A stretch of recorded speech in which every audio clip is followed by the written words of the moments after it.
Assalamualaikum warahmatullahi wabarakatuh. Apa kabar hari ini, adik-adik?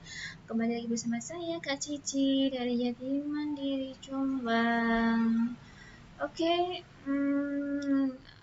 hari ini kita akan membahas sesuatu materi yang masih berhubungan dengan materi sebelumnya.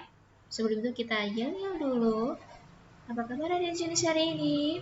Alhamdulillah, aku cerdas, aku santun, aku tangguh. Nah, adik-adik, untuk materi kali ini, Kak Cici akan membahas apa ya? Kita lihat.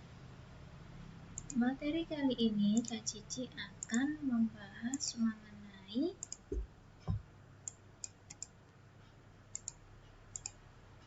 luas gabungan bangun datar.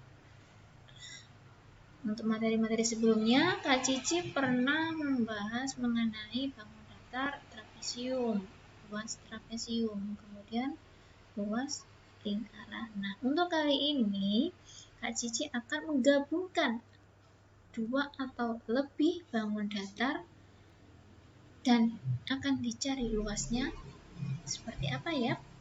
Oke, lanjut saja Kak Cici. Kak Cici akan langsung ke contoh soalnya. Nah, kita lihat di sini. Adik-adik bisa lihat di situ itu bangun datar apa ya?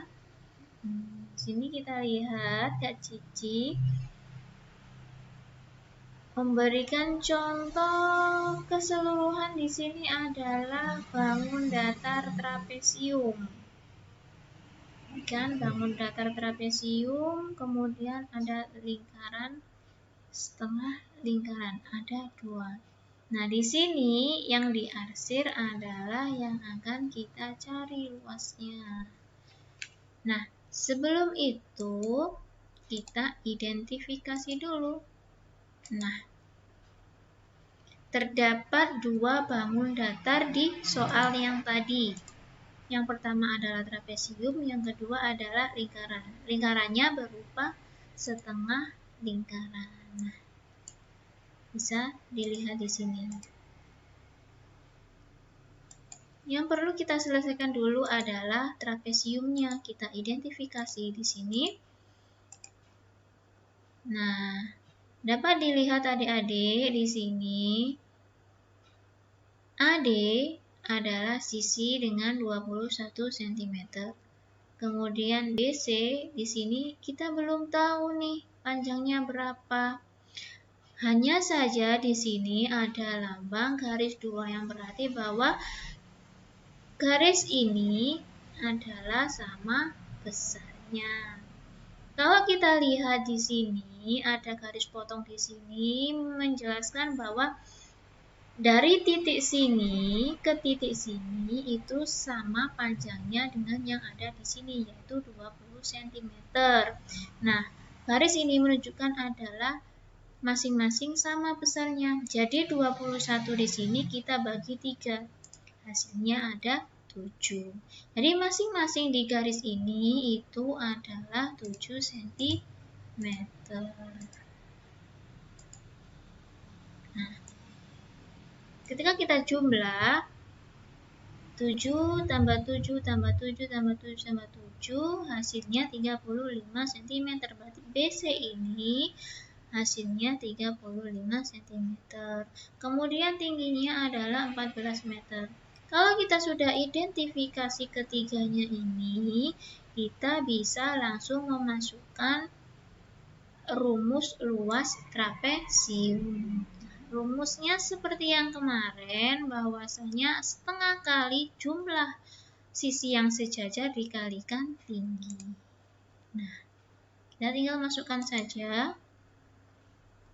Kemudian yang dalam kurung kita tambahkan, kemudian kita coret-coret yang bisa dicoret seperti ini, kita bagi, kemudian kita kalikan seperti ini. 56 dikali 7. Hasilnya adalah 392 cm persegi. Itu untuk luas bangun datar yang pertama.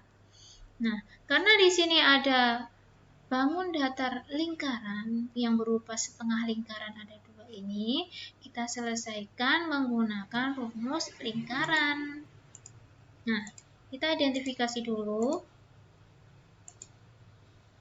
Kita lihat di sini bahwa dari ujung sini ke ujung sini ini merupakan diameter. Kenapa diameter? Karena ujung ketemu ujung di sini. Nah, diameternya setengah lingkaran ini adalah 7 cm.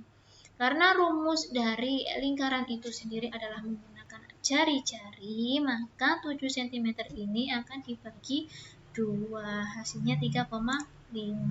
Kemudian dimasukkan ke rumus luas lingkaran. Nah, rumus luas lingkarannya ini Pi kali R kali R. Karena dia setengah lingkaran, dimasukkan setengah di sini. Kemudian kita masukkan saja seperti biasa 22/7 dikali 3,5 dikali 3,5. Kemudian kita coret-coret seperti ini. 22 dibagi 2 hasilnya 11, 2 dibagi 2 hasilnya 1. Kemudian 3,5 dibagi 7 dibagi 3,5 hasilnya 1. Kalau yang di sini hasilnya 2. Kemudian kita kalikan hasilnya tadi itu 11 kali 3,5 per 2. 38,5 dibagi 2 hasilnya 19,25 cm per segi. Karena di sini setengah lingkarannya ada 2, hasil luas ini kita kalikan 2 seperti ini. Hasilnya 38,5. Nah, karena yang diarsir adalah trapesium, berarti trapesium ini nanti dikurangi dengan luas lingkaran yang setengah ini. Hasilnya seperti ini. Luas trapesium, luas lingkaran sekian. Luas yang diarsir dikurangi luas trapesium dengan luas setengah lingkaran, yaitu luas sama dengan 392. Itu ada trapesium. Kemudian yang 38,5 adalah luas lingkaran. Nah, luas setengah lingkaran yang 38,5 ini menjadi pengurang dari 392, hasilnya adalah 353,5 cm per segi. Nah, gimana adik? Cukup mudah bukan? Sebelum kita mengerjakan, kita harus tahu dulu bangun itu bangun apa? Bangun datar apa? Apakah trapesium? Apakah lingkaran? Apakah segitiga? Persegi? Kalau kita sudah mengidentifikasi itu bangun datar apa, kemudian kita cari tahu apa yang ditanyakan, apakah yang diarsir. Berarti kita harus menyelesaikan yang diarsir dulu itu apa, kemudian dikurangi bangun datar yang tidak diarsir. Tapi nanti tetap kita sesuaikan dengan soal yang diinginkan. Nah, gimana? Cukup mudah bukan? Semoga materi kali ini bisa dibuat pelajaran bagi adik-adik yang sedang belajar di rumah, yang harusnya tetap jaga diri, jaga kesehatan, tetap belajar, dan semoga video ini bermanfaat untuk adik-adik. Dari Kak Cici, Yatim Mandiri Jombang. Assalamualaikum warahmatullahi wabarakatuh. Dadah.